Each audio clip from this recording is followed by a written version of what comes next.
The Statement of Randolph Carter by H.P. Lovecraft. I repeat to you, gentlemen, that your inquisition is fruitless.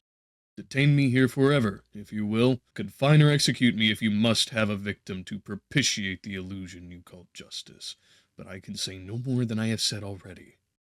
Everything that I can remember I have told with perfect candor. Nothing has been distorted or concealed, and if anything remains vague, it is only because of the dark cloud which has come over my mind, that cloud and the nebulous nature of the horrors which brought it upon me. Again, I do not know what has become of Harley Warren, though I think, almost hope, that he is in peaceful oblivion, if there be anywhere so blessed a thing. It is true that I have for 5 years been his closest friend, and a partial sharer of his terrible researches into the unknown. I will not deny, though my memory is uncertain and indistinct, that this witness of yours may have seen us together, as he says, on the Gainesville Pike, walking towards Big Cypress Swamp at 11:30 on that awful night. And we bore electric lanterns, spades, and a curious coil of wire with attached instruments, I will even affirm, for these things all played a part in the single hideous scene, which remains burned into my shaken recollection. But of what followed, and of the reason I was found alone and dazed on the edge of the swamp next morning, I must insist that I know nothing save what I told you over and over again. You say to me that there is nothing in the swamp or near it which could form the setting of that frightful episode. I reply that I know nothing beyond what I saw. Vision or nightmare it may have been. Vision or nightmare, I fervently hope it was. It is all that my mind retains of what took place in those shocking hours after we left the sight of men. And why Harley Warren did not return, hear his shade, or some nameless thing I cannot describe, alone can tell. As I have said before, the weird studies of Harley Warren were well known to me, and to some extent shared by me. All that are written in the languages of which I am master, but these are few as compared with those in languages I cannot understand. Most, I believe, are in Arabic, and the fiend-inspired book which brought on the end, the book which he carried in his pocket out of the world, was written in characters whose like I never saw elsewhere. Warren would never tell me just what was in that book. As to the nature of our studies, must I say again that I no longer retain full comprehension? It seems to me rather merciful that I do not, for they were terrible studies which I pursued more through reluctant fascination than actual inclination. Warren always dominated me, and sometimes I feared him. Remember how I shuddered at his facial expressions on the night before the awful happening, when he talked so incessantly of his theory, why certain corpses never decay, but rest firm and fat in their tombs for 1,000 years. But I do not fear him now, for I suspect that he has known horrors beyond my ken. Now I fear for him. Once more I say that I have no clear idea of our object on that night. Certainly it had much to do with something in the book which Warren carried with him, that ancient book in undecipherable characters which had come to him from India a month before. But I swear I do not know what it was that we expected to find. Your witness says he saw us at 11:30 on the Gainesville Pike, headed for Big Cypress Swamp. This is probably true, but I have no distinct memory of it. The picture seared into my soul is of one scene only, and the hour must have been long after midnight, for a waning crescent moon was high in the vaporous heavens. The place was an ancient cemetery, so ancient that I trembled at the manifold signs of immemorial years. It was in a deep, damp hollow, overgrown with rank grass, moss, and curious creeping weeds, and filled with a vague stench which my idle fancy associated absurdly with rotting stone. On every hand were the signs of neglect and decrepitude, and I seemed haunted by the notion that Warren and I were the first living creatures to invade a lethal silence of centuries. Over the valley's rim, a wan, waning crescent moon peered through the noisome vapors that seemed to emanate from unheard-of catacombs, and by its feeble, wavering beams I could distinguish a repellent array of antique slabs, urns, cenotaphs, and mausolean facades, all crumbling, moss-grown, and moisture-stained, and partly concealed by the gross luxuriance of the unhealthy vegetation. My first vivid impression of my own presence in this terrible necropolis concerns the act of pausing with Warren before a certain half-obliterated sepulchre, and of throwing down some burdens which we seemed to have been carrying. I now observed that I had with me an electric lantern and 2 spades, whilst my companion was supplied with a similar lantern and a portable telephone outfit. No word was uttered, for the spot and the task seemed known to us. Without delay we seized our spades and commenced to clear away the grass, weeds, and drifted earth from the flat, archaic mortuary. After uncovering the entire surface, which consisted of 3 immense granite slabs, we stepped back some distance to survey the charnel scene, and Warren appeared to make some mental calculations. Then he returned to the sepulchre, and using his spade as a lever, sought to pry up the slab lying nearest to a stony ruin, which may have been a monument in its day. He did not succeed, and motioned me to come to his assistance. Finally, our combined strength loosened the stone, which we raised and tipped to one side. The removal of the slab revealed a black aperture, from which rushed an effluence of miasmal gases so nauseous that we started back in horror. After an interval, however, we approached the pit again, and found the exhalations less unbearable. Our lanterns disclosed the top of a flight of stone steps, dripping with some detestable ichor of the inner earth, and bordered by moist walls encrusted with niter. And now for the first time my memory records verbal discourse, Warren addressing me at length in his mellow tenor voice, a voice singularly unperturbed by our awesome surroundings. "I'm sorry to have to ask you to stay on the surface," he said, "but it would be a crime to let anyone with your frail nerves go down there. You can't imagine, even from what you have read and from what I've told you, the things I shall have to see and do. It's fiendish work, Carter, and I doubt if any man without ironclad sensibilities could ever see it through and come up alive and sane. I don't wish to offend you, and heaven knows I'd be glad enough to have you with me, but the responsibility is in a certain sense mine. I couldn't drag a bundle of nerves like you down to probable death or madness. I tell you, you can't imagine what the thing is really like. But I promise to keep you informed over the telephone of every move. You see, I've enough wire here to reach to the center of the earth and back." I can still hear in memory those coolly spoken words, and I can still remember my remonstrances.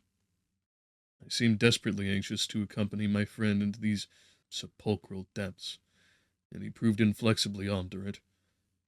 At one time he threatened to abandon the expedition if I remained insistent, a threat which proved effective, since he alone held the key to the thing. All this I can still remember, though I no longer know what manner of thing we sought. After he had secured my reluctant acquiescence in his designs, Warren picked up the reel of wire and adjusted the instruments. At his nod, I took one of the latter and seated myself upon an aged, discolored gravestone close by the newly uncovered aperture.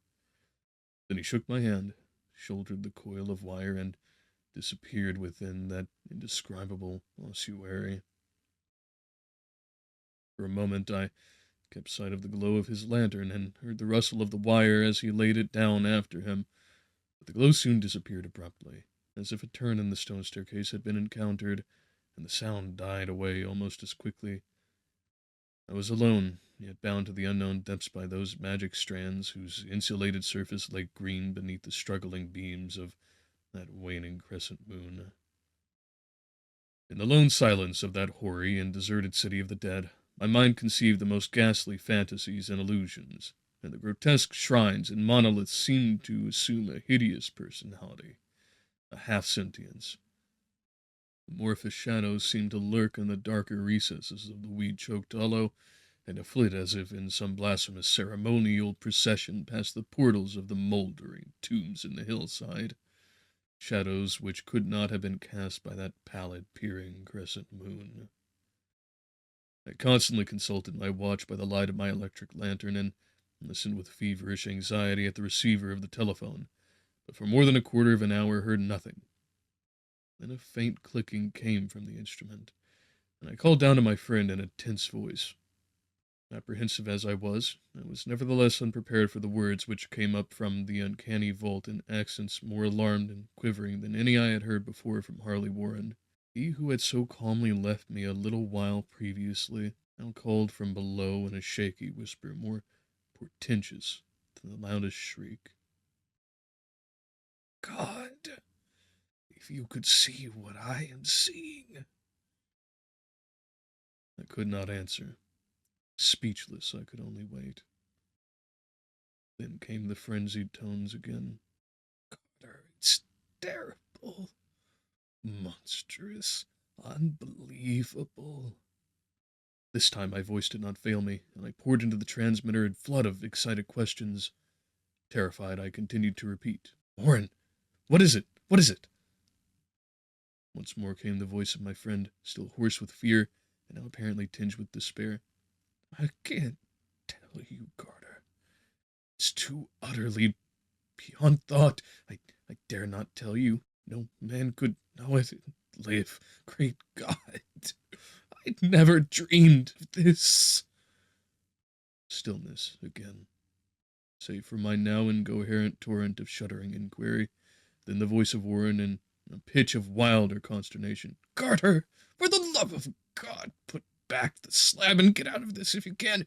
Quick, leave everything else and make for the outside. It's your only chance. Do as I say, and don't ask me to explain. I heard, yet was able only to repeat my frantic questions. Around me were the tombs and the darkness and the shadows. Below me, some peril beyond the radius of human imagination. But my friend was in greater danger than I, and through my fear I felt a vague resentment that he should deem me capable of deserting him under such circumstances. More clicking, and after a pause a piteous cry from Warren. Beat it! For God's sake, put back the slab and beat it, Carter! Something in the boyish slang of my evidently stricken companion unleashed my faculties. I formed and shouted a resolution. Warren, brace yourself! I'm coming down! But at this offer, the tone of my auditor changed to a scream of utter despair. Don't! You can't understand! It's too late!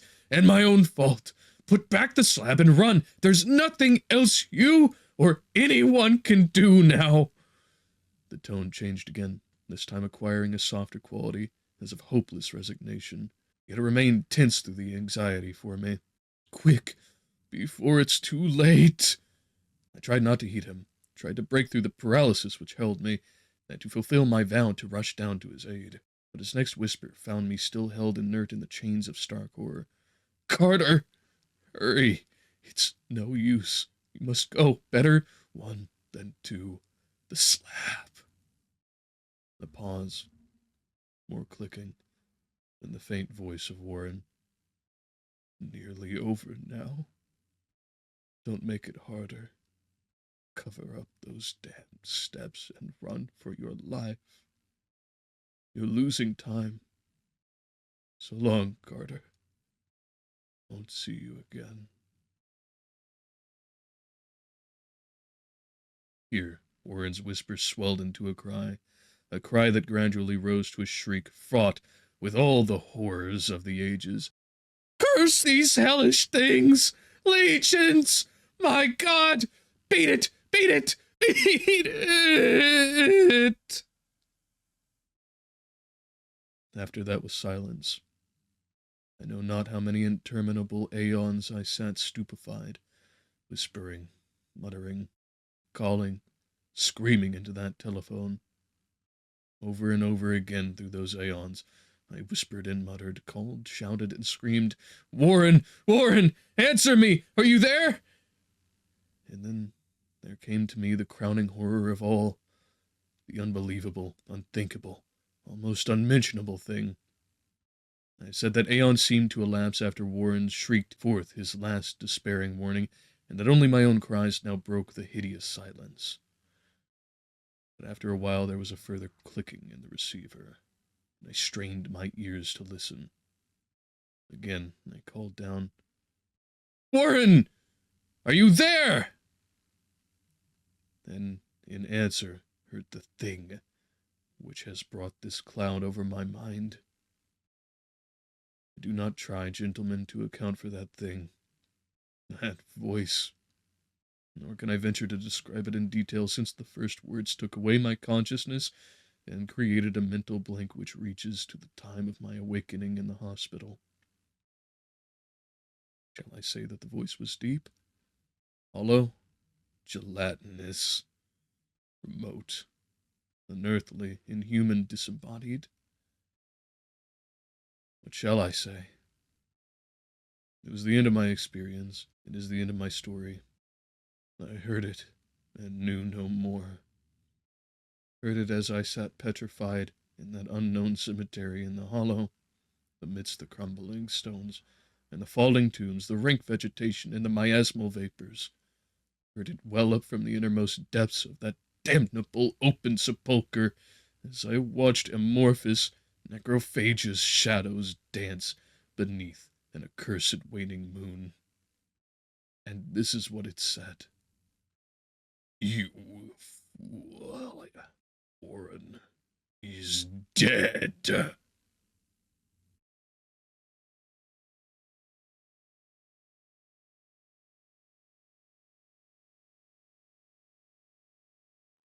I thank you all for attending today. It has been a phenomenal time. If you have enjoyed, I would hope that you take a look at giving our channel the opportunity to spread by telling others about it, letting them know, participating perhaps even yourself. We have X or Twitter, depending on which you prefer, Instagram, Discord, an entire server of our own, Spotify, and of course, BitChute, TikTok, and perhaps even more to come. If you like that content enough that you might wish to support me, there's always Patreon. If you want to do something subscriptive, or Stream Elements, which is linked down in the description if you are inclined. Stream Elements is one time, and it can be for any amount that you desire, although there are pre-filled amounts. The Patreon has the tiers of $5, $10, and $20. The easiest one to get into, that gives you something back, of course, each one of these, is the proponent tier of $5. Therein you'll have lovely things like the ability to vote in any upcoming polls, which I might put forth, access to your own little spot in the Discord server for Patreons only, alongside the ability to watch all of this content ad-free and at your own leisure, and to download it for offline use. Besides that, I thank you all for your time. It has been a phenomenal one, and I bid that you all never miss your opportunities.